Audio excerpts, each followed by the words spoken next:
Juan Perón served as President of Argentina from June of 1946 to September of 1955, and then again from October of 1973 to July of 1974. While his goals of economic independence and social justice were succeeding, tension began to arise from upper-class citizens. They detested the idea of bridging the social gap between the rich and the poor. During his third term, conflict between left and right-wing factions was growing. Violence and talk of military intervention was increasing. He died while in office of a heart attack in July of 1974, shortly into his third term. This left his third wife and then Vice President Isabel Perón to resume the presidency. Her term ended abruptly in 1976 when a violent military coup d'état overthrew the government and took control. The military group was led by General Jorge Videla, who instated himself as the new president of Argentina. They called this movement the National Reorganization Process.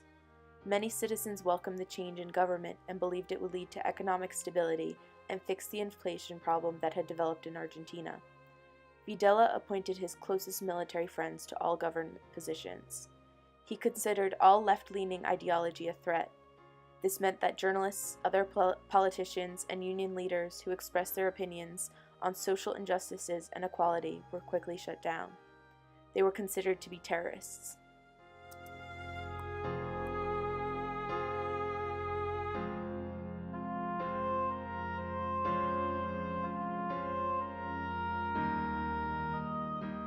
From as early as 1976, disappearances started to occur. Anyone who spoke out against the government, either publicly or even in their own homes, could vanish at any moment. When they were kidnapped, they were often tortured, raped, and eventually executed. Some cases even show that prisoners were dumped out of airplanes over the Atlantic Ocean, whether they were dead or alive.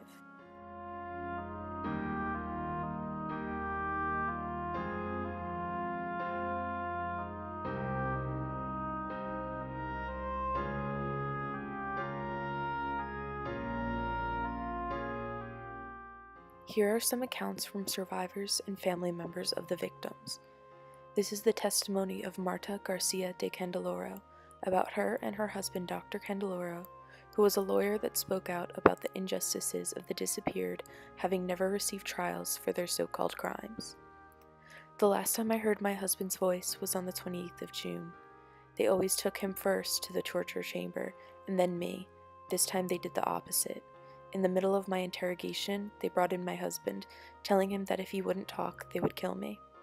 They began to apply the electric shocks to me so that he could hear my cries, and he called out to me, "My love, I love you. I never dreamt they would bring you into this." These words enraged him. The last phrase was cut short as they were applying the electric prod to him. They untied me and threw me into my cell. They were driven wild by him. His interrogation was unending. All at once there was a single, piercing, heart-rending shriek. It still resounds in my ears. I will never be able to forget it. It was his last cry, and then suddenly there was silence. My husband died on the 28th of June, a victim of their tortures. This is a testimony given by Maria Salome about the killing of her husband, Alberto Santiago Bernichon. At 12:30 a.m. on March 24, 1976, our house in Villa Rivera in Darte, in Cordoba, was broken into by men in uniform carrying rifles. They identified themselves as belonging to the army and were accompanied by a number of youths in casual dress. They trained their guns on us while they stole books, art, bottles of wine, etc., which the uniformed men carried outside. They did not talk to each other, but communicated by snapping their fingers. The looting of our house lasted for over 2 hours. Before the raid, there had been a blackout in all the neighboring streets. My husband, a trade union official, my son David, and myself were abducted. I was freed the next day. My son was freed sometime later after being held in the Ribera camp. Our house was completely destroyed. My husband's body was found later with 7 bullet wounds in the throat. Monica Graciela Santucho was 14 years old when she was kidnapped. Her parents were part of an opposition group, and this was deemed their punishment. On the 3rd of December in 1976, at approximately 5:30 p.m., shots were exchanged with the army from a house situated on streets 13-8B and 526 of Melchor Romero in La Plata. Monica Graciela went out into the street with 2 other children, calling for the shooting to stop. She was seized at once, blindfolded, and put into a white Fiat 600 that was driven by heavily armed civilians. Later, witnesses who were freed from prison said they saw her in the secret detention center known as Arana. She is still on the disappeared list.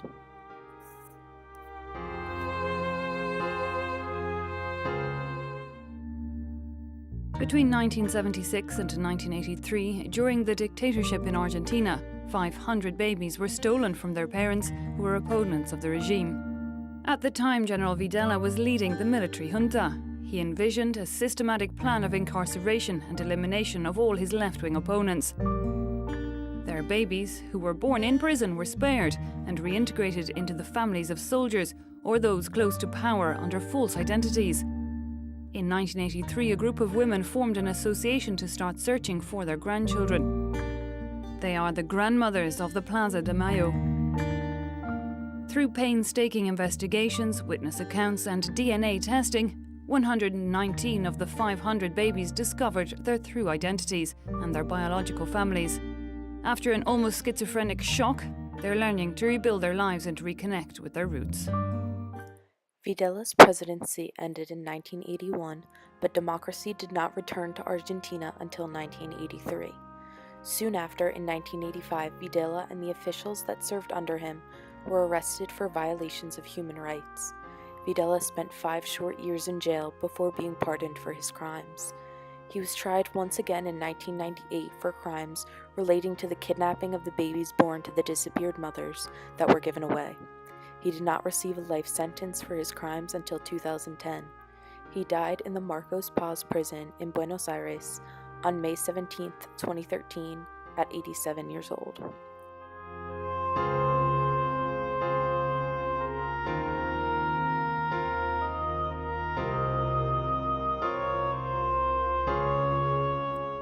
So how could these horrific killings and disappearances have been allowed to occur at this time? When Videla instated himself in power, Argentina's economy was in shambles. The people had hoped that with new power would come new ideas that would jumpstart the economy and fix the increasing inflation rate. This has not been the only time we have seen this in history. Before the atrocities of the Holocaust, the German people were entranced by Hitler's powerful, patriotic speeches and relentless propaganda. They thought that under his rule they would see the rise of Germany in Europe. Much like how the Armenian and Rwandan governments had backing from the Catholic Church, the Argentinian government also had support. Ronald Reagan used his platform as a newspaper and radio commentator in the late 1970s to back Videla's so-called attack on terrorism and to undermine the brutalities that had been committed.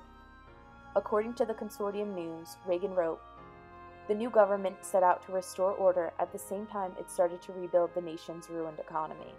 It is very close to succeeding at the former and well on its way to the latter. Inevitably, in the process of rounding up hundreds of suspected terrorists, the Argentine authorities have no doubt locked up a few innocent people too. This problem they should correct without delay. The incarceration of a few innocents, however, is no reason to open the jails and let the terrorists run free so they can begin a new reign of terror.